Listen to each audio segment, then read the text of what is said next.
Welcome back to my channel కళ్యాణం foods. ఈరోజు నేను చామదుంపల ఫ్రై చేస్తున్నాను.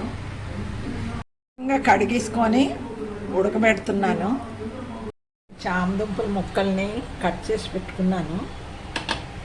ఇప్పుడు ఇందులో కొంచెం పసుపు, కారం, ఉప్పు వేసి బాగా కలుపుకోవాలి.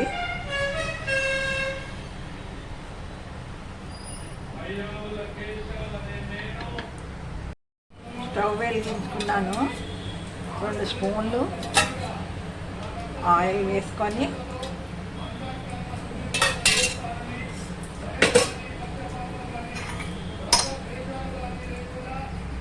నూనె బాగా వేడెక్కింది.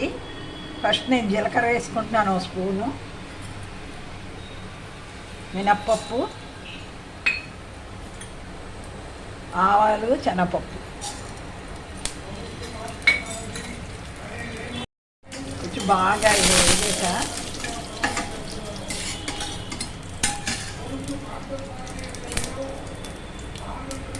ఉల్లిపాయ ముక్కలు, కరివేపాకు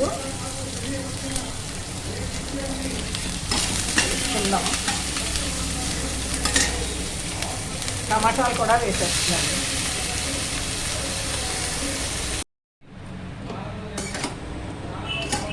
ఇంకా టమాటాలు బాగా మెత్తబడాలి.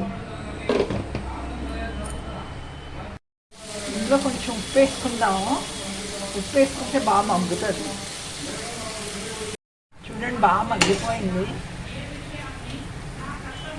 ఇప్పుడు నేను చామదుంపలకు పసుపు, ఉప్పు, కారం రాసుకొని పెట్టుకున్నాను కదా, అవి ఇందులో వేసేస్తాను. ఇందులో కొంచెం ధనియాల పొడి, కొంచెం జీలకర్ర పొడి వేసుకున్నాను.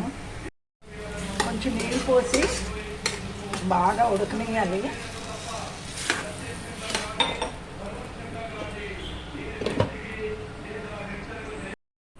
చూడండి, చామదుంపల కూర రెడీ అయిపోయింది.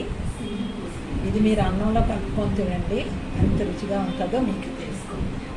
ఈ వీడియో కనుక మీకు నచ్చినట్లయితే లైక్ చేయండి, షేర్ చేయండి, సబ్స్క్రైబ్ చేయండి, బెల్ ఐకాన్ బటన్ నొక్కండి. నమస్తే.